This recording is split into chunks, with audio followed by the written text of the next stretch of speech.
Yo, what's good? How y'all feeling today? You know, we back in here, episode 16 of the Runners Club podcast. It's your boy Ian. And your girl, Courtney. I love it. I love it. Welcome back to another episode of the Runners Club podcast. Yes. We in a different space right now. I've been hanging out at Courtney and Matthew's house all day. I've been living in the lap of luxury. Whatever. It's like, I didn't realize this is how the other side was living, and it's nice. I have 2 cups of beverages right now. One is a warm ginger tea, and the other one's sparkling water with like fruits in it. It's ice. Oh, listen, first of all, I've been drinking Berkey water all day. And when I tell you, like, I feel good. Like, it's... I swear you were going to clown me for the Berkey and just be like, this water is the same as my tap water at home. But your response to drinking a cup, I was like, oh, okay. No, like, I feel it. I feel better than all of y'all. I feel elevated. Like, it can't... Like, I don't remember how she explained the Berkey situation, but it's like inside of like this huge tin can. It looked like it should probably be filled with what's that fermented drink? Kombucha. It looked like it's something you'll make kombucha out of. She takes the top off. It's like these black towers in it that like, I don't know, maybe they vibrate the toxins out of the water or whatnot, but it's like this really smooth water, yo. It's like, I get it, but for how much it costs, it should taste amazing. Yeah, I mean, so it filters, it's like a big, right, it's a big silver. Is that like a cistine? Like what? Yeah, it's like a metal container, and then there's the filtered waters on the bottom, and on top you fill it up, and there's these big black cones of charcoal. It's like a big ass fat. It's like, I would say the diameter of it is like probably 2 centimeters long, wide. And then it's like 6 inches tall. Nah, the diameter is a lot wider than I meant inches. My bad. I don't know what my inches is today. More than 2 inches. It's like 2 inches like across in diameter, and then it's probably like 6 inches tall. And so then you fill, and there's 2 of them. There's enough space for 4 of them if you wanted. If you wanted it like super, super filtered, but I mean, really is more like it filters faster because there's more filters for it to go through. But yeah, that's it. You know, we fill it up a lot. I was telling him how like Matthew gets irritated with me because I give the dog the Berkey water. I fill my little kettle with filtered Berkey water. I don't care. Everyone, if you live in this house, you're gonna drink Berkey water. There's Berkey everywhere. For how much it costs, we're using it. But it's been nice. I've been enjoying. I'm eating like Mediterranean food. Like I have a lamb wrap. Okay. Like a lamb wrap, like, and this is after I had like fried my liquor store chicken, so it's just hitting my palate differently. It's been nice. It's been nice. I used a tushy. Yeah, what's a tushy? Why don't you tell them what the tushy is? If you don't know what a tushy is, it's a bidet. If you don't know what a bidet is, it's like a booty cleaner, and it just like squirts water up into your space. You know what I'm saying? So get you extra clean. You ain't got to rely on the toilet paper. It makes sure it's pristine. Yeah. You know what I'm saying? If the toilet paper is just there to just dry you off, really. Yeah. You know what I mean? Yeah. The toilet paper is no longer the cleaner. It's you pat dry. You feel me? You know what I'm saying? I'm glad you had an experience. It was kind of crazy. I didn't realize you needed to angle it. You gotta, situate yourself. You can, and it also has there's an intensity little twist on there, and then but in order for it to reach, you got to turn it all the way up. Yeah, I mean, yeah, you got to turn it all the way up, and it'll blast. It's called a bum blast towards the right hand side. Yeah. And then there's like a little lever that you can push up or down, which allows it to like move up or down depending on where you're sitting. Yes, it's wild. It's wild. Okay, you know what I'm saying? So the angle wasn't set up for me in the beginning, so my balls got kind of wet, but like after I figured it out, it was perfect. Like I feel good. Like I feel like my underwear appreciates me. Yeah, I mean, it changes your relationship with just like everything. I feel like how you walk through life, knowing that you're just clean. Yeah. You know? Shout out to Tushy, man. I'm with it. I'm here for days. For those who want to know, like we got it on sale. It's good. They go for like $125 because it's an attachment to your toilet. And when we got it on sale and it was like $99. So it's really not that much of an investment. And you just hook it up to the water line that's already connected to your toilet. So it's like your toilet obviously gets its own water and then your tushy will get its own water source. So you're just getting tap water on your tushy.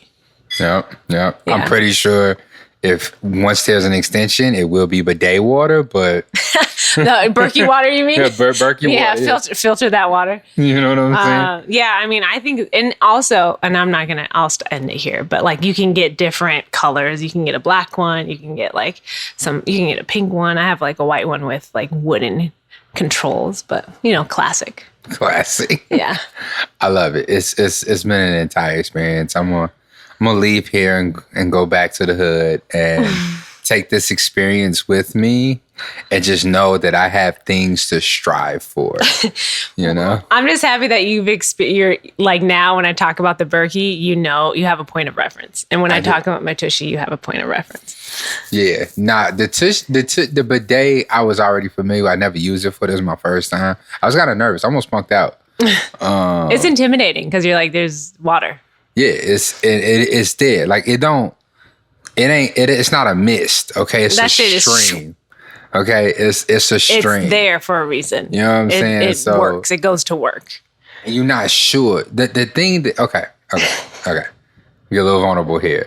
The thing that I was nervous about, and I get it, it's 2021, but like I was afraid of how powerful it was. Like, is it just gonna graze the outside, or is it like might penetrate a little bit? Oh. Like how? Like what? You know what I'm saying? What's the aim? I just wasn't ready. Yeah, you got to prepare yourself for it. I was not. I didn't want to lose my virginity yourself to a toilet. I wasn't ready for that. But look at you. You came out on the other side a cleaner man. I did. Refreshed. Yeah. All right. Okay. Now that we talked about that. Mm-hmm. How was your week? Oh, see, we got smart, y'all, this week. We got smart. We've been realizing that so many things have been happening, and some of it is kind of repetitive. Some of it is brand new, but like so many, me and Courtney, we have pulled in so many different directions between our companies, our run clubs, the podcast, that we have a hard time remembering what the hell is going on. What is the week that we're talking about? So that's part of it. Right. So yeah. We have a list. Yeah, I have a very short list. I just wanted to talk about still in my training cycle for the 50K that's in December. Yeah. And with that, like, I just, it's Coach Robin is slowly but surely adding more to my workout schedule, and I'm okay with it. She turned it up. She said crank. Okay. Like first of all, more days of running. Last Friday, I was kind of in a taper because I'm going to start climbing again. So I did a 9-mile run, but then I ended up not getting out till later because I had to take Remy to the vet, which was her first vet visit with us as her parents. Okay. And so it was very strange. Like, we had to bring a sample of her feces. Okay. So we took her out to walk that morning, and then we had to like keep the bag.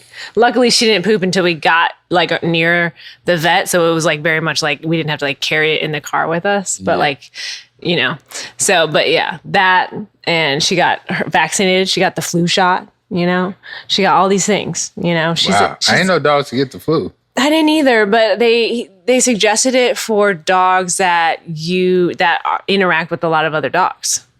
Because there's a doggy flu. I mean, I guess they can catch. I don't know if it's the same flu, but it's a flu. Wow. So that's crazy. Yeah. So get your pets vaccinated. Take your pets to the veterinarian. And my grandpa.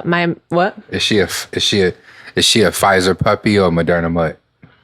Excuse me? A Pfizer puppy or a Moderna mutt? What does that even mean? Like, she didn't get the COVID shot? I don't think dogs can get the COVID shot, sir. Oh, okay. Okay. Whatever. I'm trying to make sure she's vaccinated.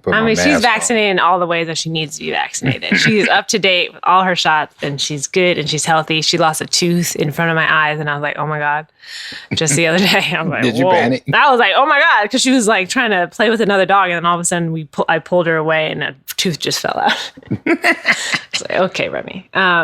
So yeah, you're gonna get talk from me about my dog, period, because she's a puppy, and I'm interested in her, and if I had a baby, I'd be doing the same. There we go.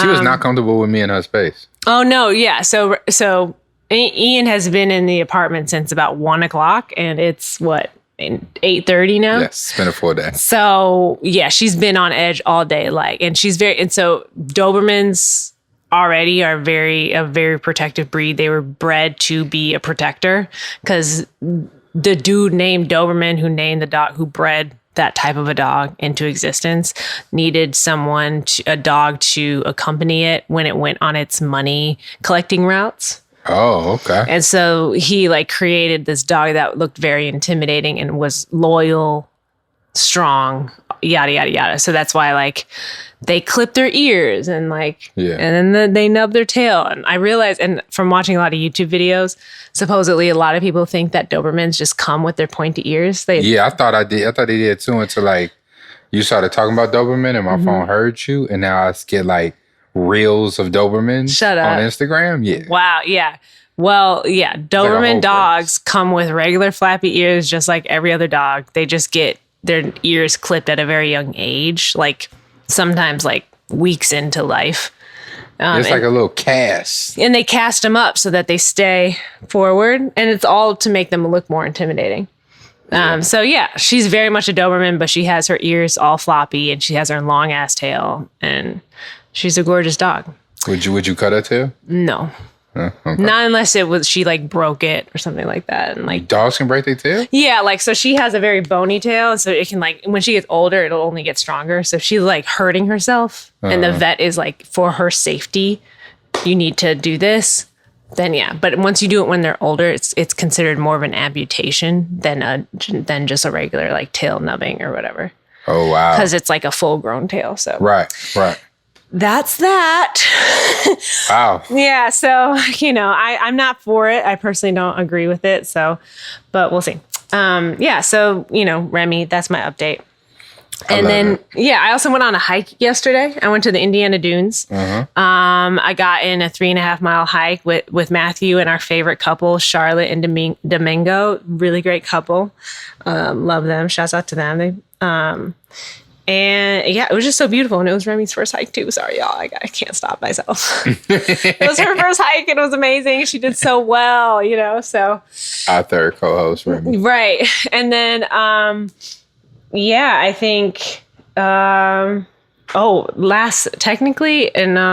Saturday for Gumbo Fit, we ran out of Last Lap. Yes. Which was really great. Gumbo Fit is back at Last Lap. It is. Yeah, we are. But I don't think we'll be back at Last Lap on Saturdays until potentially next year. Really? Yeah, because this coming week, we're running the last 9 miles of the marathon.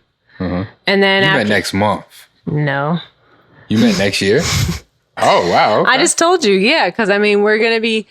So after the marathon, I guess I'll just leave this to a TBD, but right now we're track will probably go through the rest of the month of October. Right. And then Saturdays we won't do long runs.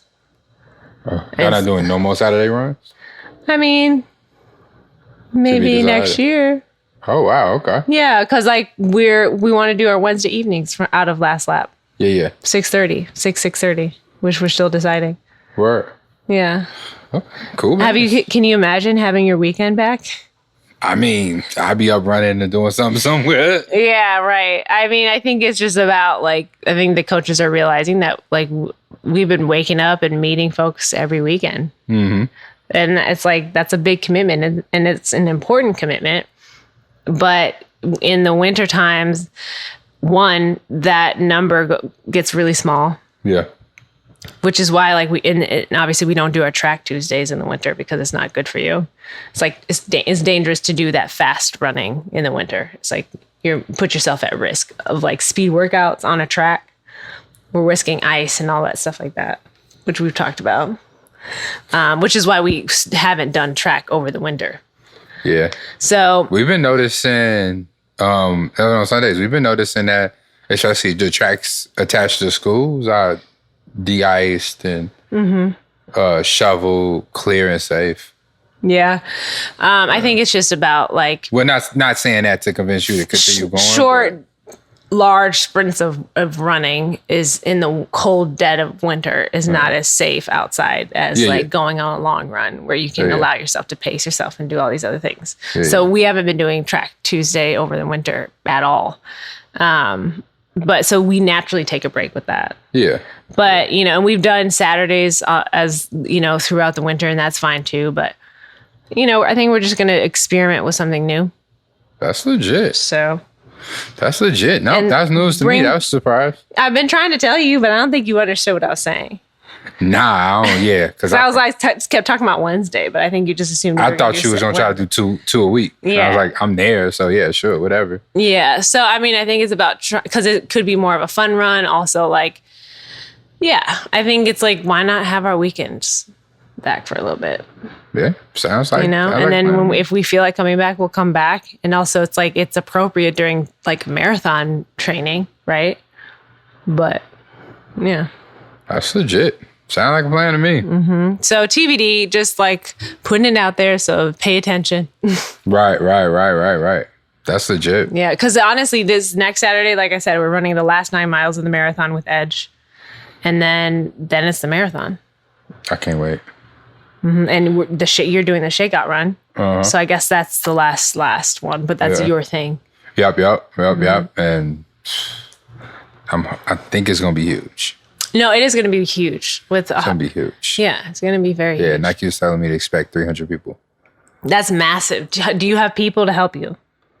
Yeah, I got like 20 pacers. I don't know if it's going to get that big because it also like, even though a lot of people are vaccinated, it's still COVID. So they don't know. And also, there have been a lot of people who are coming into towns, a lot of organizations and companies coming into town that are having their own shakeout runs too. Which I feel like a little weird about. But I mean, you feel weird. What do you mean you feel weird?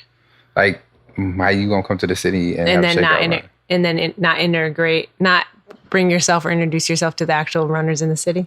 Yeah, or like just plan. Like I get it, you know what I'm saying, but also like I know I get it. We're hosting you, like we're hosting. You're coming to Chicago and stuff like that. Like I know me and Heartbreak are doing the quote unquote official shakeout runs for Nike. Yeah, for Nike and the marathon and stuff like that. I think I saw something 312 is doing a shakeout run. But I think they're doing theirs through Fleet Feet. 312. Yeah. I mean, that's cool. That's not, but 312 is a local running club and stuff like that. I know there's a couple people that's coming into town that I've seen post, hey, we meeting up here and doing our shakeout run and stuff like that. We're like, why not come and hang out with the local community instead of trying to recreate the wheel in a city that you're not even from. Right. You're just trying to like do something that's already happening. Yeah. Like to each his own. I don't necessarily get it. Like just come here and enjoy it. But like, so that might also, but there's also like 35,000 runners that's going to be running the joint. Yeah. So you know what I'm saying? It's like 6 in one hand, half a dozen in another. Right. They could also be like, taking a lot of runners off of our hands, so we don't have to worry about managing that amount of people. I was just shocked. I was like, oh, okay, I guess. You know what I'm saying? Like, I wasn't expecting that. It's not necessarily a bad thing, just was unexpected. So, but Nike said expect like 300 people. Yeah. Stuff. So we're going to have 300 people running through Washington Park. If that means people sign up. Is that the route? Yeah. I'm just using that. Just around. The 3 the one that joint. Yeah. That's a great super route. Simple and stuff. From how the police department helping with traffic and stuff like that. Yeah, official. Yep. So we only have to stop. We can cross 55th with no issues. Nice. Okay. So that's gonna be lit. That's gonna be awesome, man. It's like I'm not putting together a race, but it's legitimate production. It's like a run. It's like We got the check-in area, like I'm gonna have like some people volunteering for cashiers and stuff like that. It's gonna be a whole thing. I would just add that even if you're not running the marathon, just come out and run, and then also buy miles. Something from last lap. Also that part. Yeah, but you don't have to be running a marathon to enjoy the shakeout run. It's 3 miles. It is set up for the people running a marathon. So it's also very slow 3 miles because these people are going to get up and they're going to race the hardest they've ever ran during this training cycle the next morning. So it's not designed. This is not a race. You don't have to be fast. You can take your time. We're expecting, people to take, upwards of 45 minutes to finish this 3 miles. Right. It's like a shakeout. Yeah. It's enjoy conversational pace situations at the end. You get some refreshments, maybe a little swag. I don't know. We'll see. But then also, like, if you are running the marathon, pull up. We got the marathon gear popping. All of that finisher gear be out. So it's gonna be super nice. But yeah, what's your update other than that? Let me see. Decided I'm not doing the LA Marathon. Mm-hmm. Not gonna run that. I'm not gonna risk my leg or whatnot. But I will continue to run, continue to train it. I'm finna put this LA gym membership to work. I'm about to put it to work. I'm just finna be in this joint slinging weights for between now and next freaking spring. I hear you. Yeah, and then getting the miles in. Yeah. So I'm gonna stay really high on the mileage and stuff, like between long runs between 7 to about 11 miles or something like that, maybe 10 and things like that, but still running 4 to 5 days a week, doing some speed runs and stuff like that. So even though there's no track Tuesday, like I probably will be at a track, at least once a week, hitting some stuff. I'll definitely be playing around with tempo runs. I kind of enjoy tempo runs a little bit more than the track workouts and stuff like that. So they're a lot of fun because you can still go for a run. Yeah. But you're just playing with your speed, which, and I mean, I don't mean to interject, but to interject. Today I did a fartlek, but it was a fartlek of not speed, but of incline intervals. On a treadmill. Yeah. And I was like, this is something new. Interesting. Yeah. Even the speed was the same. When I was introduced to fartleks, it was supposed to be on the incline. The way it was introduced to me, like tempo runs are like when you're interchanging between that active recovery and that speed, but a fartlek is like there should be an incline. So I don't know if that's like technical. But fartlek is a Swedish word, and it translates to like playing with speed. Yeah, it's speed play. Yeah. That's smooth. That sounds dope. And me and Courtney was talking earlier. Like, I plan on joining her on some of these trail runs and stuff that for some softness, switch it up, hopefully hit my muscles a little different, strengthen my legs, because I'm saying? I need my legs to like Courtney's legs. You know what I'm saying? Courtney out here getting some thighs. Right. That was one of my updates actually this week. I was going to be like, Ian complimented me on my legs, and y'all don't even understand. I mean, some of you definitely understand, especially if you've been listening to the podcast. Like, like women especially, I feel like can be self-conscious about their legs sometimes, especially if you don't feel like you have a typical runner's body, which fuck that, who cares? But like, I've always wanted, like as a runner, I was like, I want strong legs. I want to look like I run. So recently, I feel like my body's talking. My body is talking. It's saying something. You know what I mean? When you look at it, you'd be like, okay, clearly she's doing something in sport, So I'm proud of myself. I also feel like I'm in a place where I've said to a few people that I'm in probably the best shape of my life, but I know it's not the best shape of my life. And I've yet to even like get to that. So I'm already in unknown territory, but now I'm like ready. I know I can push it further. And it's like with running a 50K, I'm like, let's see what I look like after this shit, Because my birthday is also 10 days after my 50K. That's legit. Okay, so that's legit. So you're going to be like birthday crazy. Crazy. Like, right. You know what I mean? And it's like my birthday's December 14th. The race is December 4th. I have a trip planned for my birthday. Oh my God. It's also like, Very Christmas, little fabric New will be worn. Year's, like it's just the end of the year. It's popping. And at the end of the day, it's like, and to end the year, how some people want to start their year. You feel me? Like, I don't need resolutions. yeah, I don't am make the resolution. I make I'm reservations. here. I have arrived. Okay. So like there's just a different vibe. And so I'm like really interested to see how my fitness really takes hold over the rest of the fall and into winter too. Like I really want to take advantage of January and February and just like stay in the gym like you're talking about. Yeah. You got to stay ready. Stay all the way. And like if you part of the cohort, if you're a marathon runner, I don't know what your goals are, just to like, you were not really a runner, but you want to like check marathon off of your list and stuff like that. And you plan on stop running after that, that's cool. But like if you running, you know what I'm saying? Like race day, you will be in the best shape. And then you can take a few days or a week off and stuff like that, but continue going. Like there'll be more races coming up that you could stay ready for. And you can drop down. You ain't got to do a half. You can do a 10K, 5Ks. But like, like this training cycle gave you a feeling of what it felt like to run this many days a week, to have like some kind of structure.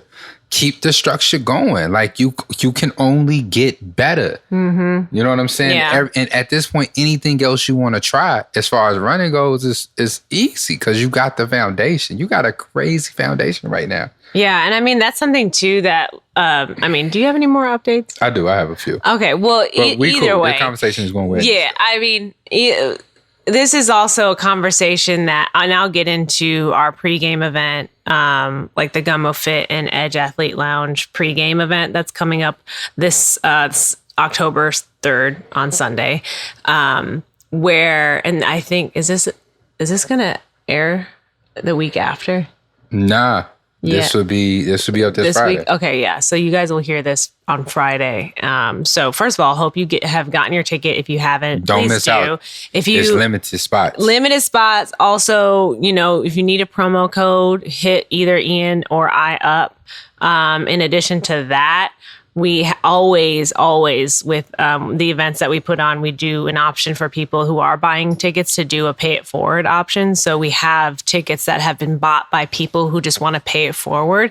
So that means a free admission for you. Your ticket is taken care of. So like if you want one, they're there. I know right now we probably have like 3 or 4. So, hit us up. Everybody's welcome. And it's not just for runners. It's for athletes who just want to who want to celebrate. It's a moment of celebration for all the runners in this moment who have trained over the spring, summer, now fall, and also just like a moment of community gathering, a moment of conversation, and just a moment of like enjoyment together. So anyways, with that said, what were you talking about? I got a few more. No, but like I had something to say. What were you saying before? Oh, like I was telling like the marathon, like people who training for the marathon to keep going. Oh yeah. So with the event, the conversation that I'm really excited about is like the conversation of like what happens next. Because yes, the marathon, you have finished something that is great, but do not think that the marathon is like the thing to do, and that's like the tip of the ice. Like it is the tip of the iceberg. There's so much more that has to do with running, and if you come out of the marathon feeling strong, ready for more, just know it's not the end. Mm-hmm. So, come out to the event first of all, and we can have that conversation, Of course, I'm going to plug the situation, but also just know that there's resources around you too, who can show you like, shit, there's more. I love it. Something just dawned on me about y'all not running on Saturdays. Okay. What? Nothing. Go ahead and say it. There's something about my weekend that I get to enjoy. Waking up on Saturdays? Oh. Or sleeping in. See, I'm saying everybody's trying to sleep in. Like we need to do that. I think it's necessary. And I've been waking up every Saturday. Obviously we took a break over the pandemic a few times, but like it's been over 2.5 years of waking up every Saturday pretty much to run and meet community, which is amazing. But at the same time, I'm a little tired. Yeah. I kind of want to remember what it's like to wake up on a Saturday and like just have nothing to do. Yeah. That's cool. Enjoy that. Enjoy will. that. Sunday service will be on. Of course. We've been taking a few breaks and stuff like that here and there, but for like reasons like not to minimize y'all, but like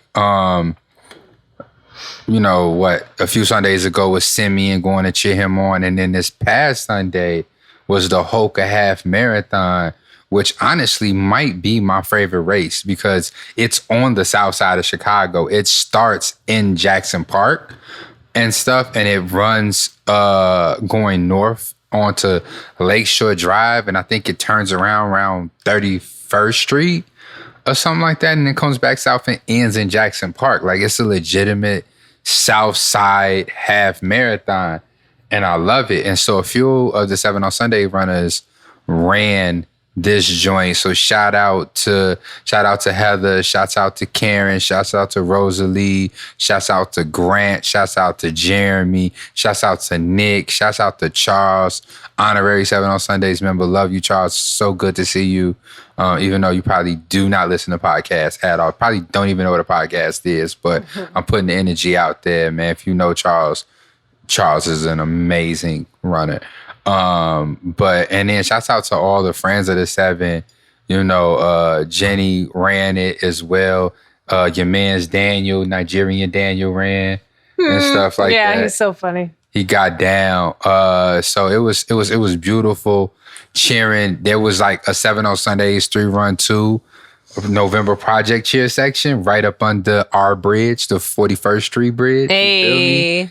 And it was like the runners was talking about how it was like a tunnel, like, because it was like the loudest cheer section on the entire course, and then it was amplified by being under the bridge as well. Yeah. And so they were like going, it was like mile 4, like around mile 4. Yeah. But coming back, it was like between mile 9 and mile 10. Mm-hmm. So it was like that last like 5K, that last stretch. And then me and Heather's man, Alex, was at like around just south of the 12.1 mark and stuff. And so, you know, we was cheering, giving our runners that last push as they stretched out to the finish line. And it was just beautiful. So many of our runners PR, they did their best performance and stuff like that. And it was just like having a beautiful time. And for me, who's, you know, pretty much been racing, you know, been at these events as a participant, you know, for the last 3-4 years, it was just so nice to sit back and really spectate and cheer and stuff like that. Like, everybody had a support system and stuff like that. You know, Rosalie had her support system. Heather had her support system. I ended up being Karen's support system and stuff like that on that day, you know, holding a bag of clothes and stuff like that. So it just really filled me up to play that role because, like, Clonetta played that role for me for a long time in my races, right, in my marathons, making sure I was up, fed, doing that. And I don't know how it made her feel and stuff like that, but being in that role, like, I felt really, really, really, really, it felt really, really, really good. You know what I'm saying? And it was not even held her coach, like some of her coach's stuff. You know what I'm saying? But like, just supporting the runners on their day and make sure they didn't have any type of worries, right, and stuff like that. Like, just focus on the start line. Don't worry about shit else. Right. You know what I'm saying? Called the restaurant, had them set up a table for like 10, 20 people. We had like 3 tables at the restaurant. Wow. At Mellow Yellow. Yeah. And everything. So the after joint was real nice. Ate good. You know what I'm saying? Like, it was like just a beautiful ass morning. Right. And stuff like that. And I didn't race at all. Yeah. You know, I ended up cheering for this dude's wife. You know what I'm saying? Shouts out to Carrie. You know, she was out there mad. I thought that was his daughter. I was like, because she ran past. She was like, yeah, that's Carrie. I'm cheering for Carrie. I was like, oh, man, that's dope. You out here cheering for your daughter. He was like, no, that's my wife. I was like, gave him a little dap. I was like, there you go. Oh, wow. Hey. But, and then I met another family out there. it was a young guy, his three small children. One of them was in a stroller like a baby, and then his mother, which she was hilarious. But his wife was running. His wife is hearing impaired. Okay. And, he was like, of course, he was not a runner. Like, he was trying to figure out how to track her, where she at. He's like, where's 12.1? Because that's what she expecting to see us and stuff. Because she won't hear us when we shouting for her. And so I had to show him how to, find her on the little app. It doesn't track you where you are or nothing, but it lets you, as you cross different checkpoints, your time uploads. Right. And stuff. Okay. And so it was just like a cool ass experience just to be a spectator. Right? So if you listen to this, it's wild if you're not a runner, you listen to this. Shouts out to you. It's kind of cool. But if you're not, just showing up at these races for your running friends or even for strangers just to cheer them on. I feel like this is pretty freaking rewarding. You know, I was screaming for people I didn't know as well. Yeah. I mean, it's just, you get wrapped up in the moment. Yeah. It was legit. It was legit. And then also I want to say thank you. Thank you to everybody who helped me become a finalist in the Southside Pitch Contest. Okay, yes. I mean, you guys heard the mission, you got the instructions, and you did what you had to do. You knew the assignment. You did a good job. I appreciate that. That was mad love. I could not have done it without you. So pat yourself on the back, give yourself a hug, pour your little drink, say a cheers, you know what I'm saying? Take a real deep toke, you know what I'm saying, of the blunt real quick. Whatever it is you got to do to make yourself feel celebrated, because I am celebrating you. I would not be in this position without you. Also, I will need you for the final round. The final round and stuff like that. But more details coming on that. It's going to be a little bit different than what you had to do, what you chose to do for the first round. So thank you again. I really appreciate it. I haven't had time to really celebrate it myself. They called me and told me while I was in transit on my way to do something else. So it hasn't sucking in just yet. But people have been asking me about it, and I want to make a legit thank you. So Instagram post is coming soon, a couple emails. But shouts out to y'all. But I don't know. That's kind of like that's my whole week. I feel like the last thing I got on my list is kind of like our thing. Well, it's kind of like your thing, honestly. It's like I was there, you know what I'm saying? And shouts out to everybody who congratulated me like it was my thing, but it definitely was not. I was an extra in this video. What are you talking about? I was an extra in this video, but people was in my DM I was you. Yeah. I had a voiceover, but I did not. Courtney was in this video. First of all, looking immaculate, okay? Shorty was fine as fuck in this video. Thank you. The outfits was crazy. In the end when they did the little podium situation, the sleeves was crazy. It was matching the tone, because it was a different shade that day. It was I don't know. It was different though. It was it's like somebody just poured that shit on. You know chocolate? What I'm saying? It wasn't I don't know. It was like butterscotch. Like bronze? It was butterscotch. Butterscotch. It was butterscotch. That's my summer look. It was it was legit. She got the same ponytail in right now that was in the video. It was lower. But that ponytail, the shit, it was tight. It was every strand of hair was in place. It was crazy. And then the captain's Maya, oh my God, hard eyes. She was amazing. You know what I'm saying? She got the serious look, down. Beautiful. It was crazy. Jared looked really good too. Jared looks so comfortable, yo. Yeah. He looked like regal. Yeah, I mean, everyone, Mike, fucking Mac, Kelsey, Candace. Yeah, I was making my way down the list. I know. I was just the people that were in like the featured group of folks, like everyone, even the group shots of everyone, like you walking across the field with everybody, like every moment was just so intentional. That's the part everyone's referring to. But if you don't know what we're talking about, so Nike did a feature. I guess it's on Gumbo Fit, but it's like very much focused on me, and it's to go along with their Play New campaign. And the message that was given, that, I mean, it's so interesting because I did the day before we shot all together, because this was 3 days of content gathering. Okay. For like this 2-minute video. Right. For a 45-second story. Crazy. And then like I saw another one that came out recently, which was like 15 seconds long, but that's on like Facebook, which is still really good. Ooh, was that now? Yeah, and that one is me talking about like the importance of being a woman and why I'm glad about the fact that I am a woman and how we can learn more about women in sports. And yeah, but this one that everyone sees on social media, first of all, they posted it on Nike Running. Mm-hmm. Not Nike Chicago, but Nike Running. It's a 5.4 million following platform. Yes. So like the platform is insane. And then day one for me of this production was an interview where it was like me, Joshua Kissy, the sound guy, and then Matthew, because Matthew is right. He wrote the entire article that's up on the Nike platform. So he was in the room and like he curated the questions for Joshua Kissy to ask me. If you don't know who Joshua Kissy is, please just look him up. Like he's a brilliant creative.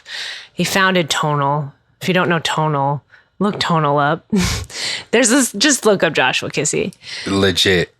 I mean, and if you don't even know how to spell his name, just go to the photo of go to Gumbo Fit, go to the freaking featured posts, and then just hit Joshua Kissy. He was pretty cool too. So yeah, I mean, Ian keeps calling him Beyonce's director. Yes, that's what he is. And so, yeah, and he's a photographer, director.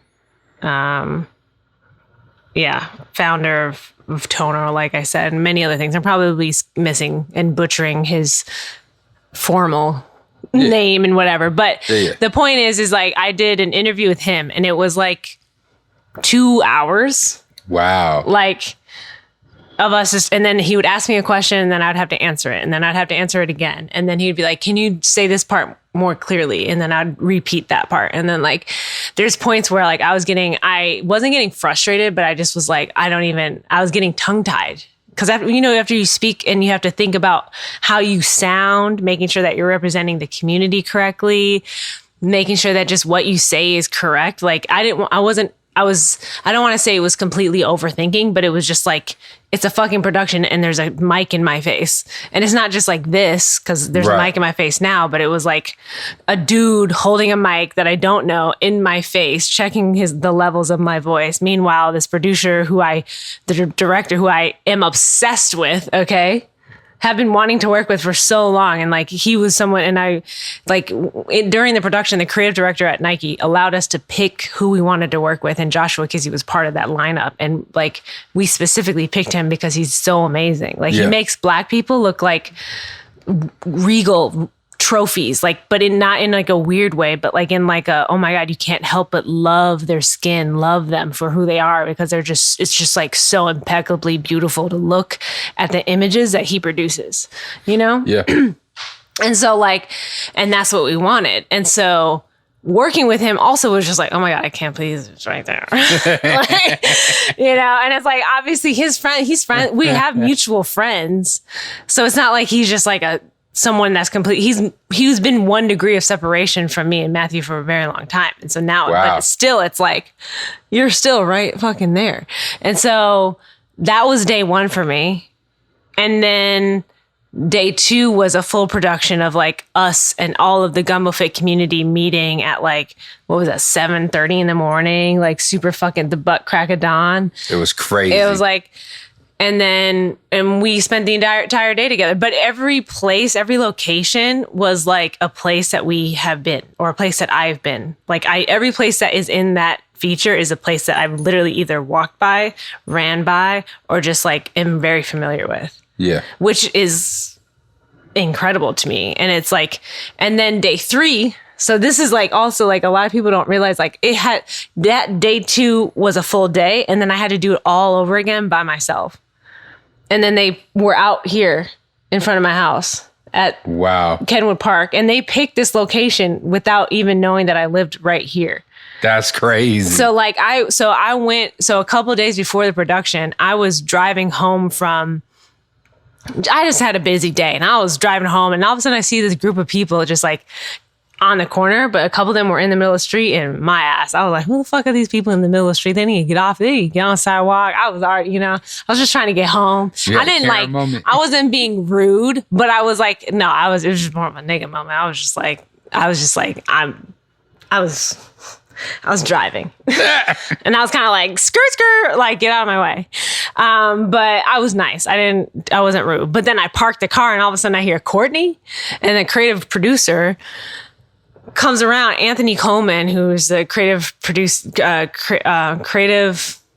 director at Nike Chicago. Okay. He moved from Portland to Chicago. He just got the job recently. That's legit. And so like he was like, oh, whoa. He's like, do you live over here? And I'm like, yeah. He's like, oh, we're just scouting this location to be in like the feature. And I was like, word, like cool. I was like, yeah. I mean, like he's like, so when you run, like where would you run? I was like, well, if I go out my front door, I either go this way to go to the lake, or I go that way to go to Washington Park, or I go straight and then hit just Kenwood, or I go around Hyde Park, like, right. So, and he's like, oh, okay. So then they ended up putting that was my second day, was literally like, I got out, I walked out my house and walked to set. And it was like, and then I ran. That's wild. So then in the video, you see 50th and Dorchester. That's the corner right there. Yeah.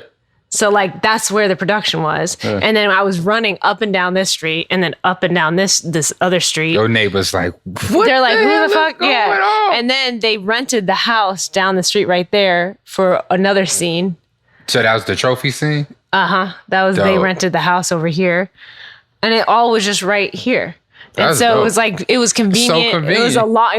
And it's like and it was a very long day. And I definitely hit a couple walls, but then like I just pushed through it because that's also me and my like modeling training of just like, you just got to get the shot. Right. And then like, and that's what we did. And then the last shot was like going to Washington Park, which is like, that's also where I run, Yeah. So everything was but it was like, it was amazing because it was intentional, but then it also was like, everything, it was just, it felt so natural and true to who I am as a runner in Chicago, in the neighborhood that I live in. And I'm just incredibly proud for the way that it came together too, because like we as Gumbo Fit and Gumbo Media had a lot of creative control of the things that they allowed us to have creative control over in a lot of things that mattered, That's real. So, yeah. So, I mean, that was that. And of like the 2-hour interview that I had, I also asked Joshua, I was like, can we have like another moment where I could get some more, I answer a couple questions differently just in case, like, because I just wanted to make sure like it was right. So then I had another interview that second day. Wow. So like, it was a lot. So of the 45 seconds of speaking, and it's like 4 hours worth of recording, 2 days of like all of this production, That's like wild.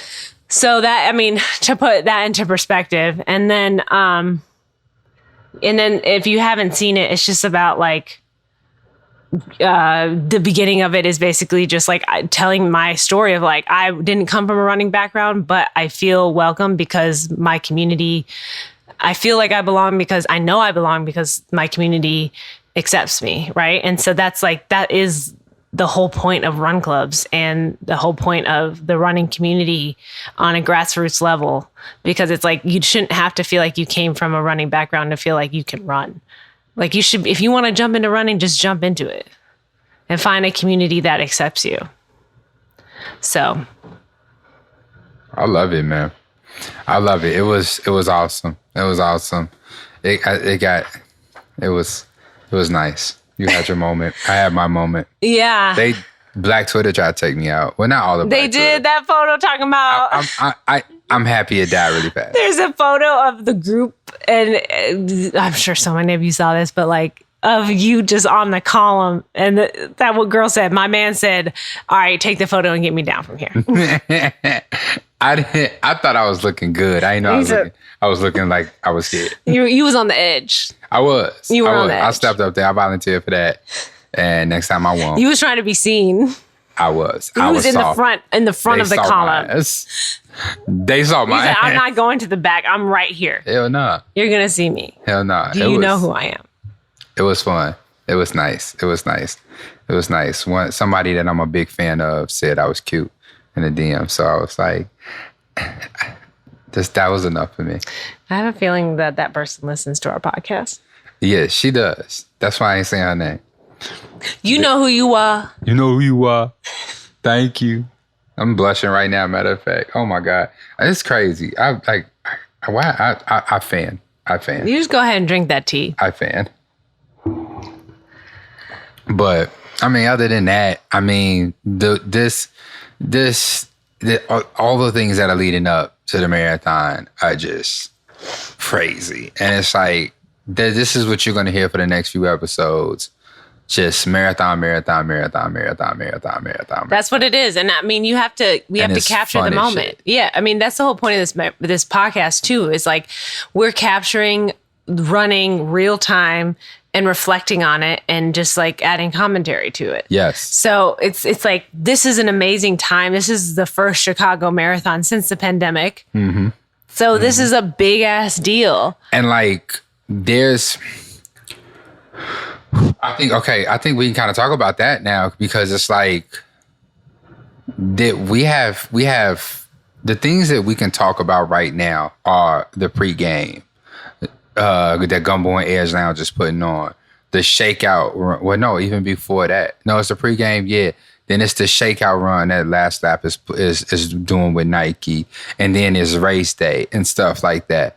And then there's the post-marathon party, which details to come soon about that. You know, so there's like 4 major events for us that we're curating. I want to use the word curating because that's how it feels. That's what we're doing. Mm-hmm. Not just atmosphere, but just the whole, just everything for this next week. One of us is doing. And stuff like that. And it's fun and it's amazing. But then there's some things that we can't talk about, that you won't see, that we're also doing on top of all of that. It's going to be like just amazing. And it's beautiful because like in the beginning, 2-3 months ago, when I personally started talking to Nike and to the Bank of America people, it's like, you know, like I needed them to understand that as big as the Bank of America marathon is and how many people it draws, the international pro athletes that come and run it, at the end of the day, there would be no Chicago marathon without Chicago runners. Period. And Chicago runners, the Chicago running community did so much for the runners in that community during the quarantines and the pandemics and stuff like that. It was only really one of the few places where you can go and safely socialize and get some human interaction and stuff like that, you know? And it's like I've heard so many people say that it helped their mental health to still be able to come out and run, even if it wasn't with the official over crew. It was like, you know, just a pocket of people that they have come to become close with in that, you know, so it's like that little running bubble and stuff like that. And I just wanted to make sure, there's one idea that I haven't heard from them that I pitched, and I'm gonna say right here on Wax, like, you know, like I felt like as much advertisement as they have along the course, it would cost them little to nothing to have banners of the run clubs in their respective neighborhoods, because they touch so much. 312 should have a banner in their neighborhood, or however close the route gets to their neighborhood, because I think they in Humboldt Park. I'm not 100% sure. Vento and Pilsen, 7 on Sundays, Gumbo on the south side. But then there's, you know, a whole bunch of small, now I'm going to use the word small. I don't want nobody to feel weird about it, but like just other run clubs that deserve the shout out because we are creating the running culture here in the city. Well, yeah, I think if they also said, if they bought into that idea, which they should have, I mean, I think that there's a lot of conversation happening right now and a lot of energy that they've put forth to these smaller run clubs, like us smaller. I'm literally talking about you and us, but like the run clubs that are in Chicago, like they know that they had to invest in us in order for the hype to stay. I mean, Chicago is Chicago. It's one of the major marathons, right? Mm-hmm. But they rely on us, and they realize especially that they rely on us this year because no one else was coming out. Like, it's like there's people who they had to downsize the marathon even still, right? Because the pandemic is still a thing. But it's like if they invested even more of their energy into the run clubs in this city, they would probably back things like inviting other run clubs from other cities and connecting them with us. Yeah. It's like realistically they should get to a place eventually where they should be able to do that, where it's like they should have a roster or like somewhere on their website where it's like connect with the local run clubs. These are where they are. This is where they run out of. It's like, that's not that hard. No. It's just like a database you keep on your website. Like, it's really not hard. Yeah, 2,000%. But I through my conversation with them, I feel like they're interested, and I think next year they'll want to do more and stuff. But it's amazing. It's, oh my God, it's so nice. It's so nice. But I don't know, like that's for me, like that's just where all of my energy is going into. Is Chicago right now. Yeah, I think that's everybody. I mean, even like Nike, like it's marathon season and then it's off season and then see you next year. You know what I mean? We're still doing stuff. Right. We're still doing stuff, obviously. Like, I think no matter what, like we are doing things. What can you tell them about the pregame? Yeah. So again, and I alluded to this a little bit earlier. I feel like this episode is like a big commercial. It's like a big commercial. I'm not ashamed about it. I mean, at the end of the day, if you haven't bought your ticket, again, you should like take your time. You can pause this podcast right now and just simply just go and purchase a ticket because you are going to be missing out if you don't come out. This is an event in Chicago, pregame, the marathon pregame hosted by RLT, which is a collaboration that Edge, Athlete Lounge, and Gumbo Fit are under. We've put together races during the pandemic. It was 6 races over the course of 9 months during the pandemic that kept people running, training, giving them a reason to get outside, lace up. And we have now channeled this energy into a marathon pregame, which is an event unlike anything that we've seen in the past. Okay. So it's something where if you've been to Edge Athlete Lounge here in Chicago, they have a headquarters where that is like where a lot of their recovery is taking place so that you can get into some boots. They have a hot tub. They have a cold tub. They have other resources like if you were to go there on your own. But those are the 2 things that we're offering folks for this event specifically. And everyone is going to have a time slot for that you can sign up for. But then just outside, like through their back door, you'll enter into their indoor garage that has like 2 very large garage doors. So it's going to have plenty of airflow, lots of space, very COVID appropriate. And in there, we're setting up a stage where we will host 2 panels, one of which will be a few of the Gumbo Fit cohort runners. We'll hear from them about their experience training for this year's marathon. Ian and I will be hosting the entire event. Ooh. And it's going to be our first in real life experience for y'all to really see what it's like for us to interact. And so, it's not a podcast show per se, but it's the energy. You're getting Runners Club vibes. You're getting the vibes of the Runners Club podcast. Right there. In your face, right there for you. So again, panel number 1. Pro athletes. Yeah. Okay. Look. Yeah. I was getting there. I'm getting there. I'm trying to warm them up. Okay. So yeah, cohort, Gummo Fit cohort, how, hearing from them. Then, we will get into our podcast, and this is not how the schedule is, but I'm just going through the panels first. Our second panel of the day is a panel with our coaches, and that is inclusive of Coach Worm, which I wish I knew more of an intro for him, but he's an amazing coach, alongside Coach Robin, who you've heard me talk about a bajillion times on here. And then also Coach Candace, who is a Gummo Fit coach. And they're going to be talking about what's next for just you as a runner. Like, there's so much to beyond the finish line of a marathon, like I mentioned. And for instance, like Candace, she's a mother. She just had her baby. Her baby just turned 1 year old, like a couple of days ago. Sorry. And she's coming back. She's joined the Windrunners Find Your Fast. She PR'd by Oh, I forgot about that. Yeah, she PR'd by 45 seconds or something like that. They killed that. All of the women killed that. That was yeah, that's something that we probably should have talked about, but we can circle back.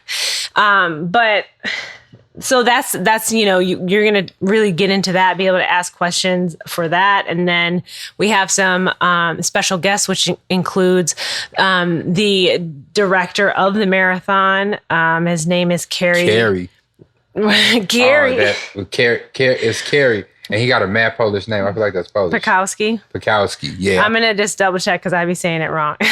Yeah, shouts out to Carrie. Carrie cool and funny as hell. No, and the thing is he used to be an elite athlete, I believe. He himself is like a serial marathoner. Legit. Did you know that? Nah. Yeah, he's in it. So his name is Kerry Pinkowski, and he's the executive race director of the Bank of America Chicago Marathon, obviously. Really cool guy. We were just on their podcast. Nah, radio show. Oh, radio show. Yeah. So, was that live? Nah, it was pre-recorded. It comes out. I think it came out Saturday. No. When did we do it? Last week. We did it last week. Oh, it came out Saturday. I forgot to listen to it. Okay. Well, I did too. But yeah, they're really cool. Carrie has so much knowledge to share. So, we're going to hear about him and what to expect at the marathon. We're going to ask him questions just in general about honestly, what is it like to put together a race at this time? Obviously what I just said, what people can expect, and also what they learned, unexpected things that they learned that they can carry on to the next years. And I think a lot of that is going to be centered around valuing community and the runners within the Chicago city more, because I think that they've never taken the time to really appreciate the Chicago runners like they have until this year, because they were forced to do so. Yeah.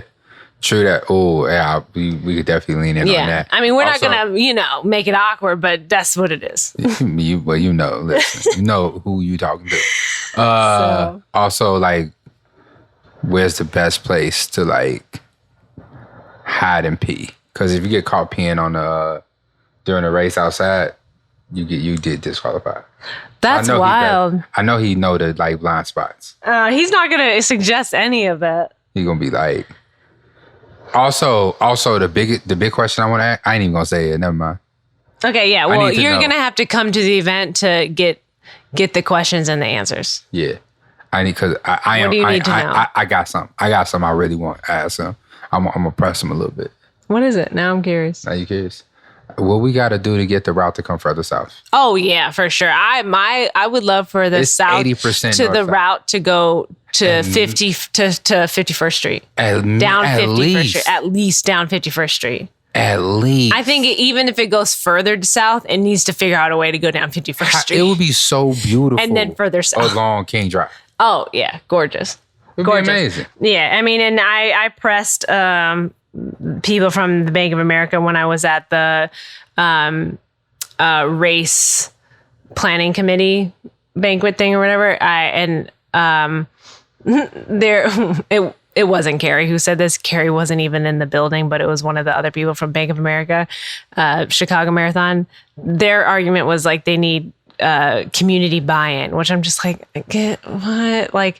If you bring the race south, you also will like, I mean, who knows? I don't know everything about city development, city involvement, but from what I say, if it goes down 51st Street, you're gonna get people outside. You're gonna get more business to the businesses that are out there. You end up getting more black runners. Can you grab your charger? Yeah, I got you. And so there's that.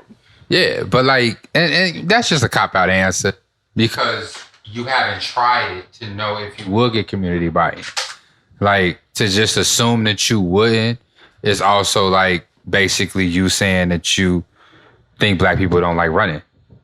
You know what I'm saying? And that's not the case, which I feel like I'm discovering more and more, you know, because even, you know, they just assume to play devil's advocate, you know, I kind of assumed it too when I started my run club. I was like, I want to get more black people to like run in because I didn't think it was a lot. And then I started running on the South Side and I was like, oh, no, that's a lot of y'all.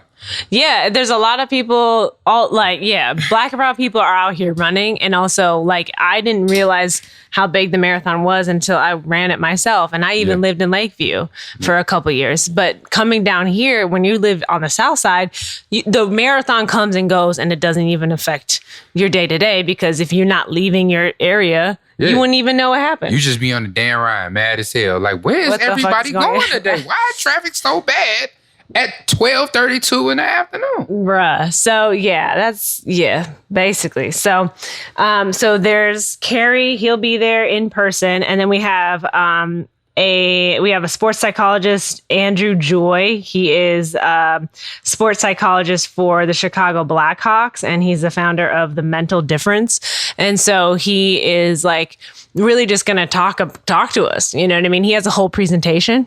Oh. So he's going to be teaching us. So get ready to learn. Okay. Yeah, this is like a really informative event. That's what we get. That's where we get to our wardrobe change. Right. Come out with the second outfit. Yeah, exactly. So, and then we'll have a couple elite athletes making an appearance. But since we're a week ahead, they'll be zooming in just because there's no reason for them to be here a week early. Can I interject real quick? Go ahead. So we should just go shopping together. No. Let's just go to the store. No. Let's not order. It's too late to order because online. everything that I want online is going to be here on time. Actually, it's Monday. No. Right. It's not going to be here. Let's just go. Where are you trying to go? We can go. Like, I'll go to, like, y'all know how much I love Zara. Some of y'all know I love Zara. I'm down. So, just for like the quick stuff, you know? You know? But I don't know. I'm gonna have to figure out what I'm gonna wear. I have no idea. Like, I mean, Ian, you sent me those shorts that were really nice. And I was like, oh, wow. Okay. We're going bright. We're going flashy. We're coordinating outfits. Let me figure out what I can do. But let me just finish this little roster for you guys. Yeah. With each other's pictures on it. We need merch. We need the Runners Club podcast merch. You think they want merch? If you want merch, when you're listening to this podcast, I need you to share it, tag us, and say, yes, we want merch. Okay. Let us know. Let us know. And then finally, our elite athletes are Diane Nukuri and then Sarah Hall. Sarah Hall, like both of them are really amazing runners. We're going to be doing a lot of research over the next couple of days to just like make sure that we're asking them the appropriate questions and really get into it. Cause like we're doing a lot of interviews this week. And they are two elite athletes that we're very much excited to talk to. And specifically Sarah Hall, she is expected to win the marathon, I think. She, I guess, is like the second fastest marathoner for women. What is that? She going for the record. Is she? Yeah. She going for the course record. Or a world record. Yeah, I mean, she's like... She going for a record. She's going in. So, like, this is the time. Come out for the pregame. Celebrate yourself and enjoy. I got a really, really, really interesting question that was the women from 7 on Sundays asked me to ask Sarah. They told me I should probably let you ask it, but I want to ask. What is it? I want to give it away. Okay, we'll talk about it off. But in addition to all of that in the garage, right, we're going to have the stage set up, seating, panels and special guests and elite athletes and all these things, right? A DJ. Shout out Mars, because Mars is literally one of my favorite DJs in the city of Chicago. Actually, just period. Like, I really, really love Mars. He knows that he's the best DJ I have ever gone to see. Other than Benita Appleblunt, she's amazing too, and they work together. The name alone is crazy. Crazy. Nah, she's amazing. So and those two work amazing together. But Mars, bro, when he comes out, he does not play. He creates the vibe. So very excited to see him. And then there's a mini expo that we have. So there's gonna be drinks, there's gonna be food, there's gonna be activities, there's gonna be things for you to do, to come and see. And so it's come on, come one, come all, enjoy, and just come celebrate with us, This is I'm honestly really excited about this event and very proud. I had this idea to do this type of a pregame event, kind of at the beginning of the marathon season. I was just it'd be kind of cool. Cause I was saying it out loud to people. But I didn't actually, I was just I'm just going to say this out loud to see if anyone else would be interested in this. We'll see where it goes. I feel like I told you the idea as well. And then finally, almost when it was almost too late to plan something, then it was me and Edge was Coach Robin and the Edge team were just okay, maybe we could do this instead. Because we were going to do a race, but then we realized it just wasn't good timing. And then we just turned it into the pregame event. That was dope. So we just did a little pivot, but now I'm really happy that we're going for it.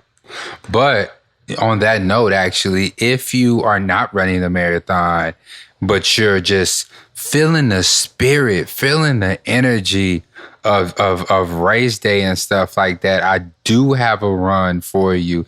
It's not necessarily a race, but it's more of a celebration and a fun run. While you find that out, while you look that up, can I just go ahead? What? Well, I'm just saying, I just want to say shout out to Diageo, shout out to Jorge for for being the sponsor of the pregame event.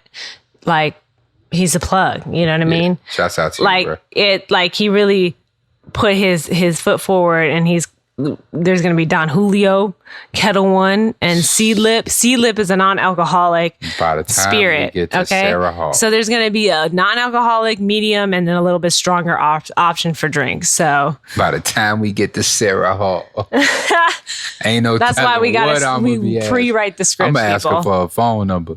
Hey, how you doing? I'll see you at the start line. Yes. You gonna hold your bags. That's all I got. Escape to Chicago is what I was talking about, though. So 7 on Sundays, 2 or 7 on Sundays runners will be participating in Escape to Chicago. It's put together by our friends in Toronto. It's pretty cool. So I think the first year they did it was Escape to New York. And they ran from Toronto to New York and during the New York Marathon. And so this year they're doing it leading up to the Chicago Marathon. So Erin and Patty. Patty's super amazing runner. She's amazing. We got the opportunity to run with her during the summer and stuff before she went back over east. They will be representing 7 on Sundays on this trip. And they'll start at Toronto. They're gonna run from Toronto to Detroit, and then from Detroit to Chicago and stuff like that. And of course, it's kind of like if you listen to our last episode where we had Simeon talk about Hood to Coast, where people are taking its rotations on different legs of the race, of the run and stuff like that. That's what they'll be doing pretty much. I think the most all of them be doing would be somewhere between 15 to 20 miles total, but broken down and stuff like that. But the last 10K in Chicago is going to end at the Chicago Bean. Mad touristy, I know, but I feel like it's going to be beautiful. But you can sign up and you can run the last 10. You can run, you can ride a bike, you can walk, you can skateboard, you can scoot, whatever it is that you like to do. The last 10K of the run, the final 10K from Toronto, you can join them. There is a cost. But the cool thing is that all of the proceeds goes to Gigi's Playhouse, which, oh my God, I should have looked up what the fuck Gigi's Playhouse is because I cannot remember right now. But it is a community organization And it's set up, to support children in affected communities. You know what I'm saying? So I'll probably circle back around and talk a little bit more about Gigi's Playhouse because I know what it is, but I'm drawing a blank right now. But all of the proceeds for the last 10K in both Detroit and Chicago does go to this community organization and whatnot. So it's not like you're just spending the money frivolously and they're going to pocket it and take it back to Canada. It's for a beautiful cause. So come out, enjoy it. And if you don't want to do none of that, at least meet us at the Beam so we can cheer our runners in. Cheer them and welcome our runners, our city runners, the runners from our city, but then also welcome the Toronto runners and the Detroit runners into our city. It'd be a beautiful way to bring them in, show them some beautiful Chicago love. What day is that? That would be, I guess that would be, it's going to be the Friday before marathon. So it's going to be on the 8th. It's going to be the morning of the 8th. So this Friday? Nah. When this podcast drops? No. Oh, you're saying the Friday, like a couple days before. Yeah, the following Friday. Next Friday. It's part of marathon weekend. Got it. And stuff like that. Yeah. So it's Friday the 8th. I know it's some crazy marathon runners who'd be like, a 10K, I can do that before a race. Don't do it. Relax, but also, if you want to spend your money, fine. Nobody in the gumbo cohort. I better not see nobody in the gumbo cohort. Period. Don't do that. Come and cheer. Okay. Don't do that. Call an Uber to the Bean and cheer. Right. That's that. That's it. But yeah, you can go to 7 on Sunday. 7 on Sunday's IG. Hit the link in the bio. Sign up for that 10K. And support these runners. Yeah. I mean, we're definitely talking about a lot of things that are going on, but that's the energy right now. There's a lot going on. And if you want to get involved, there's something for you. So figure it out. I love it. Oh, and actually you can also just do a direct donation if you go to escape2_shy. You can sign up for the Finish Line 10K registration, or if you don't want to run it all and you just want to donate, you can donate to it. And so the funds are supporting Stella's Place, a young adult mental health organization, the Cooper Foundation, the St. Felix Center, the TSCF, Women Empowering Women, and I believe Gigi's Playhouse. So these are the organizations that the money will be going to. So love it. Love it. Other than that, man, you know what I'm saying? Like, I haven't been keeping up with any current events. You're right. You know what I'm saying? I've been like knee deep in emails. And so like just dealing with all of the organization of all of this. So that's been pretty cool. But also like Have you thought about what you're going to do for the holidays? Like, because it's so weird because the marathon is going to happen. And then once the marathon's over, we're halfway through October. Halloween is around the corner. Yeah. Then Thanksgiving. Then Christmas. Yeah. Well, the way Nike like to pay people, I know I'm going to have some money for Christmas. So my kids will get some beautiful gifts. You know what I'm saying? But other than that, no, I haven't thought about anything. It's like, is there a world after marathon? Because I haven't thought about anything past. Yeah. I mean, it's like we have to hyper focus on this time right now because it's everything right now. Everything that we've been working for, like as much as for me, the cohort and all the other people have been training for the marathon, we've been working our way up to this. And it's like, it's everyone. Everyone's been a part of this 18, 20 week journey. Yeah. That's a long time. Oh, the holiday I'm looking forward to is our trip. I mean, of course. I've been not even bringing it up lately because I'm just like, it's coming. It's coming. I actually have a trip before that trip, which is crazy to me to think about. So that's what I'm also thinking about. Like what kind of trip? Like a fun trip? I don't want to say it out loud because I depending on restrictions, we might have to change our plans, but I think it's abroad. But it's for fun. Oh, for fun. Yeah, okay. For fun. For fun. That's legit. I love it. So I mean, it's lots of good times. Super lit. Yeah, I'm just trying to like be lit about this work so that I can be lit when it's time to get lit. Yeah, don't have Clonetta, set your expectations low for the first week of November, because after marathon, I'm gonna be hyped. 7 on Sundays got a little something coming up at the end of October for everybody to still be running and feeling good about it. But then after that, I'm turning the volume down a little bit. You know what I'm saying? Y'all might get a podcast that week. Y'all might not get a podcast that week. We're bringing the equipment. We're bringing the equipment. Okay. Yeah. Y'all getting the podcast. Ain't no telling what you gonna hit. You might get, it might be you, me, and an additional 4 people.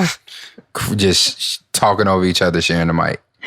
Legit. But we could just literally do like several guests and give everybody like 10 minutes. Yeah. I love it. We can figure it out. I love it. But as we close up and finish with marathon, understand that cuffing season is around the corner. It's here now. It's here, actually. Yeah. The leaves on the trees are different. And so it's cuffing season and stuff like that. And, I like to sleep the windows open. So I've been feeling the brisk air of loneliness lately. Loneliness? I just feel like it's a brisk air of like freshness. Is it freshness? It's freshness. I love it. All right. I get you. I'm not lonely. Of course so you maybe not. That's got, just my vibe. A whole nigga and a dog. Yeah. You know what I'm saying? So yeah, but it's shout out to those who feel lonely. You're not lonely now. Hopefully our voices are giving you company. Giving you company. But I just want my DMs are slidable. Yo, relax. So if you don't, I'm just playing. Do you want to get into our new segment? It's been what? Okay. Let me just not even interrupt. Continue. Nah, what? What you talking about? What new segment? Oh yeah. Nah. So our new, we're really trying to be intentional about if we add anything that's like, ritualistic to our podcast, like a regular thing that we do. Updates, weekly updates, you're going to hear no matter what. But now we're like, okay, we really like the way that Simeon was talking to you guys. And we feel like, we purposely upload our podcast on Fridays so that you have something to listen to on your long runs. And so we want to speak to you and at least just have a moment of like, it might be a takeaway. It might be some advice. It just might be something that has occurred to us. It might just be a good job. But we just want to take time in our podcast, because this is the Runners Club podcast, to just acknowledge the runner in you, whether you're on a run or not. So with that said, I hope that if you are listening to this and on a run, that it's going well. And if it's not going well, just know, me personally, which I don't even think I talked about this actually. Last week I did, and I think it was after we recorded. So it technically is of the week, like kind of my weekly update. I had a horrible run on the treadmill. What? Yeah. Yeah, that's Remy. That's Remy. She in the house. This is her house. And she's just like finding her voice now. So we're going to have to like this part. Russell, just come on. I love it. Yeah. So, okay. But she's like, hey, fool, they recording. So I had a horrible run where like I was doing a tempo run on the treadmill downstairs, and it was like, first of all, it was midday, so it was extremely hot. There's like very little airflow down there. It's humid down there. Humid as shit. And then I was like trying to run, I don't know, it was like 5 or 6 miles. Wild. Treadmill. I did 5.5 just today. That's wild. And it was at a interval. You feel different. But it's, running's a meditation. Once you get into it, and it's fine. But it was bad. And so I'm just like, if you're on a run right now and your run is not going well, just know that you could have a better run next time, and you will have a better run. This is not the end, and doesn't mean that is you as a runner. It's just a moment. It's just a run. It's temporary. It's temporary. This time will pass. This too shall pass. Like, it's really not. Yeah. So like, just endure it. If you need to stop. If you need to take a quick break, that's fine too. I walked mile 9 of my 11-mile run last week. See? You know what I'm saying? Like, yeah, I legitimate, and that was after I was running like some smooth 8, low 8s, high 7s. You know what I'm saying? Like, at mile 9, I walked. You know what I'm saying? Walked, chatted it up. You know what I'm saying? With my running partner, it was cool. It was smooth. You know, but like some days it's okay. You know, we right here with you. We championing you. Hopefully you arriving at your doorstep and you about to go in the house, pour you up some beautiful sparkling water with some, you know what I'm saying, some strawberries and some limes in it. You know what I'm saying? I know you ain't got no Berkey, but if you got a Brita, you feel me, like I do, you know, just that's good too. Enjoy that. Just do what you got to do. And enjoy that. You know, actually, next time, take the Brita out the fridge before you leave for your run, so you get that really good room temp water. Mm-hmm. You feel me? Because that's where it's underrated. That's where it's right. Yeah. You feel me? That's what I started doing. Like, I just found my coffee pot, which, oh my God, I'm so excited about that. I'm going to buy me some coffee first thing tomorrow. Yeah. Because I found my coffee pot, and I'm a coffee drinker, and I love it black. Just 1 cup is all I need. I don't even need it every day, but a lot of days, like, I really just want that like bitter ass coffee taste to start my day. Yeah. But I digress. Take your cold water, take your water out of the fridge, leave it on the counter, let it be good and warm when you get back, and it's gonna be so refreshing. You're gonna love it. It's gonna be amazing. But we appreciate you. Yeah, we appreciate you. And if you're having a bomb ass run right now, keep on going. Pat yourself on the back. Listen. I hope you have a big smile on your face. I had a good run today. Like, it's crazy because my run today on the treadmill went swimmingly. I literally was like, I felt like I could run another 5-6 miles. Like, I was good. And that's something where it's like, I've never felt so strong. So it's like, when you're in a moment of strength and you're feeling good, appreciate that moment to the fullest. She paused as I was putting a strawberry in my mouth. Yeah, he's eating. Yeah, listen, y'all enjoying that sparkling water. Y'all just don't know. Okay, my water don't have bubbles unless I didn't rinse out the cup after I washed it well. Wow. You feel me? Wow. These strawberries are good. Yeah, them strawberries hitting. Yeah. But yo, if you killing it right now, keep pushing. Actually, throw a little stride in there right now for like 30 seconds. Yeah, just go. Picture perfect form. Pick it up. Keep going for the next 30 seconds. I feel like I'm Coach Bennett right now on the Nike app. Like, hello? You know? Right? Yeah. I'm just waiting for them to hit us up. I would love to be like that. Hey, it's Courtney. Like, you did a great job today. Every mile counts. How do I casually bring that up to Tim? How do I casually mention that? You just say it. How do I do that? You just say I'd be it. like, I had this crazy Someone dream told me the other this day. yesterday that like, they're like, I literally was out with friends and they're like, yeah, you know how like there's like the NRC app and how there's people who speak at the end. And I was like, he's like, yeah, you could do that. I was like, I could do that. I really could do that. Yeah. I love it. Oh, yo, shout out to Randy Aceta, the director of the RRCA, man. I had an hour-long conversation with him on the phone. Cool dude. Ago, you know, he was able, you know, to hook my homie Rosalie up with a spot in the class. It was, you know, he was doing me a favor and stuff like that. So that was amazing. That was beautiful and stuff like that.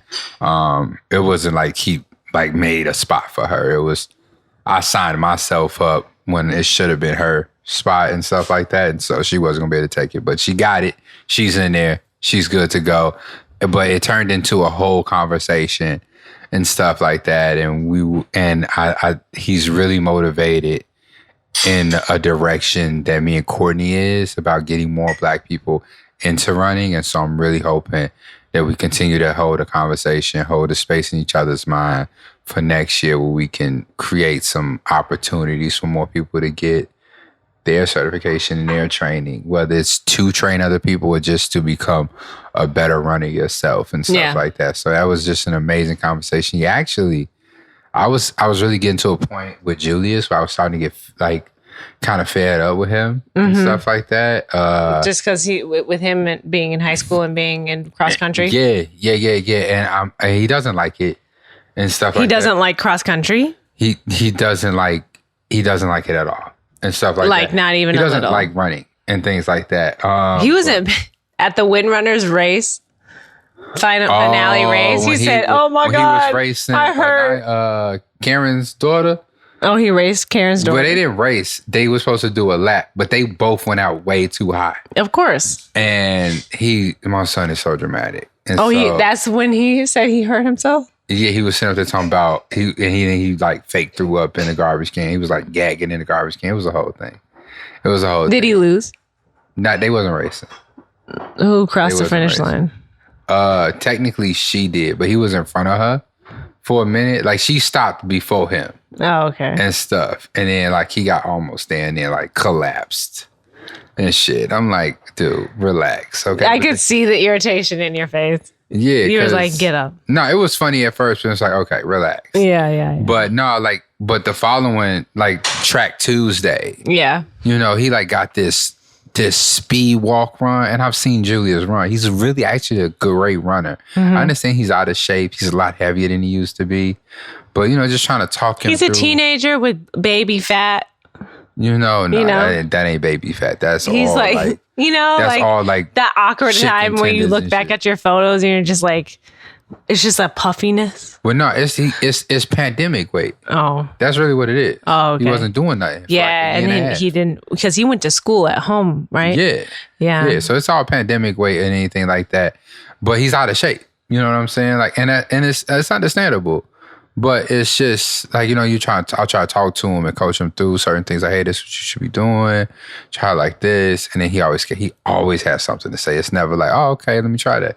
It's always some like kind of response. So I was just like kind of reaching my limit with him and stuff. But, you know, I didn't want to lash out because I don't want to make this an unsafe space. Like right. I want him to, I know as he gets better, he'll start enjoying it more because he has loved running before. He has enjoyed being one of the fastest people in his school and stuff like that. So I know there's a love there for it. But anyway, me and Randy was talking, and Randy got to talking about his two boys and how they play soccer. Okay. And so he signed them up for cross country to keep them conditioned for soccer. And in the beginning, they didn't like it because, of course, they wasn't good at it. Right. But then now they love it. Yeah. They enjoy it so much, but now it's because they are good at it. And he was just like, yeah, man, they want to quit. They want to do all of this. But, you know, I just kept pushing them to just keep going. I wouldn't let them stop. And now they love it. And it was like, it was reaffirming for me. Yeah. I feel like that's the relationship that I had with running, where it's like, at first I enjoyed it. And then I was like, oh, this is so hard. Because then you were requiring your body to do more. Yeah. And it's like, and the people around you continue to push you, and you're like, I don't want to do this. Right. And then eventually you break through that, and you're like, oh my God, the world of running is amazing. Yeah. Yeah. That's real. So it was smooth. It was really nice. It was really nice to have a conversation with him and stuff like that. And I appreciate it. So I wanted to call that out and stuff like that. But I don't know. You got anything? How you feeling? Yeah. I mean, I think that's it for me. Yeah. Yeah. I love it, y'all. I love it. But come out to the show. We're going to have some amazing fun and stuff like that. Might be a precursor to more live shows and stuff like that. Yo, you asked me if I was watching The Circle before we got on here. What's The Circle? The Circle, if y'all know The Circle, you know The Circle. It's a show where everybody's in their own apartment and it's catered to their style, but they're playing like 6 other team members, like players, for $100,000. Right. And it's like a social media contest and popularity contest in a way. That's like a very simplified version of that. But it's like Yeah, and then it's like you just have to watch it. It's like you create a profile. You could be a catfish if you choose to be. Oh, wow. You don't have to be who you are. You can decide who you are. Wow. And then you have to play that character. And then everybody rates like different everybody at like the end of a certain cycle. And then eventually people get eliminated. And yeah. Word. And you never see each other in real life until you get like when you get eliminated, you can go and visit one of the players, and then you can see if they're like who they are, or you can just like if that was your homie, you can go say hi. It's hilarious. Really? It's great. It's so Where good. Is it? On Netflix. The Circle. Oh my God, your algorithm is so different from mine. Yeah. It's crazy. You would love. I mean, I grew up on. I mean, I feel like you did too because we're like the same age, but like. I grew up on reality TV. So this is I didn't get into reality TV. Outside of Flavor of Love, I didn't really get into I loved reality TV and I literally like I loved it. I mean, I watched The Real World. I didn't watch Road Rules. I didn't watch Road Rules. But like The Real World, that shit was amazing. I remember the first time I saw Real World, because like my older cousin Nikisha was watching it. Yeah. They might have been in New York around that time. I was like, oh, this is lit. Like, to this day, I would love to live in a house full of like my peoples. Right. But this is like everyone's living in an apartment building and they never see each other. Yeah. So it's like new age reality TV. Like, what 5 people would you have living on this floor right now? What do you mean? Like if I had to pick them? Like, yeah. Like if to live with them? 5 people, not even in one apartment, but just on this floor of your apartment. Like anyone I know? Yeah. Oh, I feel like that's really hard. I mean, my friend Liv, definitely. Because she's known me since middle school. Probably you, because you're funny. Okay. And I don't know. Matthew? The dude you live with already? Yeah. No, you can't choose. You said what 5 people? That's like 3. Matthew don't count. Yeah, he does, because I could have just not said him. He already lives here. Yeah, but what if I'm on a game show and he just wasn't there? Oh my God. It's not a game. Okay. So that, and then, I don't know. I don't want to play this game. I'm going to offend people. People going to be texting like, how what? can you say my name? No, we're not playing this. That is hilarious. So, but yeah, The Circle, yeah. Shows that I'm watching right now, because y'all know the fall, like that's when all the shows come back. I'm waiting for, Succession. I'm waiting for that to come out. That comes out in October. The new season. Love that show. I just started, White Lotus. Okay. On Netflix. Wild. I definitely, whoa. I'm like 3 episodes in. I'm going to get into it as soon as you leave. Matthew and I are about to turn that shit on. So good. White Lotus. Whoa. That show is like, it's just intelligent. Not one joke is told, but it's hilarious. Okay. That makes sense. Like, it's just like. Dry humor? Nah. It's just like, what? What is it about? The White Lotus is a hotel in Hawaii. Uh-huh. And it's like these like rich white folks go to it, but then it's also just like you just get this interaction of just like it's weird because you like the white people are weird. The first like scene in the first episode, this guy's coming home from his honeymoon and there's like a dead body being put onto the plane that he's on to go home. And then immediately goes like a week before. So you don't know who this is. You don't know who dies. So it's a weirdly haunting show, but it's also very hilarious. Okay. And also just like what's going on, but but then like the actors are like very good. Interesting. So fucking good. Now Ian, please watch it. The White Lotus. White Lotus. All right. Fucking amazing. Because I was about to watch something really serious. No, it's called like Rust City with like Dan Aykroyd. See, not Dan Aykroyd. That's not the actor's name, but yeah, I can't think of his name. But I was about to watch something really serious. No, this is like you would really like White Lotus because it is serious. Okay, I'm with it. But it's not serious at the same time. I'm with it. And then. I'm just trying, yeah. Because it's really hard to watch anime at night. It's listed as a comedy drama. Oh, I'm here for comedy drama. Because it's really dry humor. Yeah, I love that type of TV I'm with show. that. So fucking hilarious. And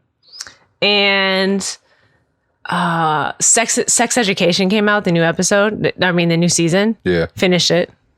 Finished. It's done. And then it dropped like 3 days ago. Completely consumed. Done. It's a great show. If you haven't seen Sex Education, please watch it. Like it's literally, it's informative, it's like informative on all levels for all people. Really? They really be educating you on sex? It's everything. It's relationships, it's sex, it's bodies, I figured it was probably like some teen drama shit. It is a teen drama, but it's for adults too. Okay. Like, I mean, you could probably, like, your son's probably too young to watch it. Like 15. I mean, he could get into it, but like, you would like it. Okay. Like, if you get past, like, even like the first scene is like what you expect it to be when you first start watching it. Yeah, I can't watch nothing about sex. But then after that, it's the most human, hilarious, like, well told. It's amazing. Okay. So, but it might not be your type of TV, but I still think it's amazing. I think everyone should watch it. You know what? I'm trying to find some stuff to watch because it's like, you know, I can't. I've been too busy during the day to watch anime, and then at night I can't watch subtitles. It's too much. Much for my eyes to try to keep up. You just want to be able to like turn it on and right. And so all of like lately, I've just been superhero this, superhero that. And so, like, watching, like, DC does movies really, really bad, but they do TV shows really well. Yeah. And so, and I think I've consumed all of the DC CW shows, Titans. I think I watched Superman and Lois, you know what I'm saying, all the way through. So it's just like, I need some more stuff to watch. You would probably like Succession. I've seen that. That and Billionaires, I think it's called. Or maybe it's called Succession. Oh, you're talking about that one show. Yeah, like I've been seeing those. I've been thinking about watching it, but I don't know. Watch you're talking Succession. What is the other show that you're talking about? The actual name it's called Billionaires. I'm thinking maybe of The Intern or something. Nah. It's a different show. Yeah. But yeah, Succession I think is great. It's also just weird to just look at like their perception of, or like basically what like white wealth looks like on like another level. Yeah. Like just to be like, it's kind of more like you can look at it and like some people really live that way. Legit. It's a very few, few, 1%. But like just having money, you do whatever you want. But like the way they move, it's like, and it's also just like, this is the shit that you guys care about because you don't have to care about anything else. Yeah. So it's just a very interesting, and it's also just really well done. It's a good show. I'm like, Matthew and I have obviously an appreciation for shows that are well done. And then, this is all the stuff that y'all can watch after marathon when you're recovering and you don't have to get up at 7 a.m. in the morning to go run.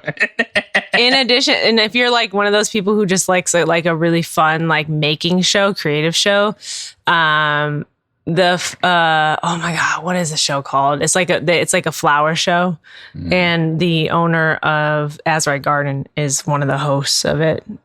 Azrai Garden is at Ace Hotel. Yeah. You don't know what I'm talking about. I know where Ace Hotel is. Okay, see? Okay. But that show is really great. And then also the Great British Baking Show just came out with a new season and they've started it. So if you want to watch that, Matthew and I tried watching the entire season, but of course they're only releasing one episode each week. So we have to pace ourselves. Right. That's annoying. Yeah. They're like making us watch it like how like the Brits watch it. But man, see, and that's that Uber shit, because it's like, These companies have got us hooked on consuming a show all at once. And now we have it, and for a cheap price. Netflix charged my account for $20 the other day, like yesterday. And stuff like that. It used to be $5. It was like $9 or $10 at one point. Netflix going $20. And then on top of that, like, now we doing weekly episodes. I might as well go back to cable. Like, why am I waiting a week to watch my shows? Like, that's not what I'm here for. Because they can't make content as fast as we would consume it if everything was a free for all. Man, listen, that's not my problem.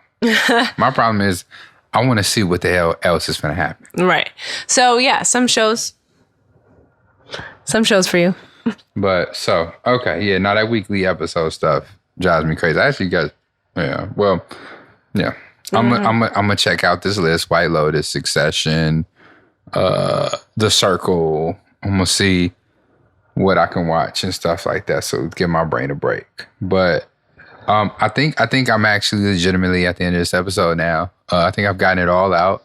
I feel really good. I feel empty. You know what I'm saying? I feel satisfied about what I've said into this microphone. I want to do a bonfire after the marathon. I definitely want to do that. I'm just going to throw that out there into the atmosphere. I don't want to plan it. I want to go to one. I'm pretty sure Courtney doesn't want to plan anything else.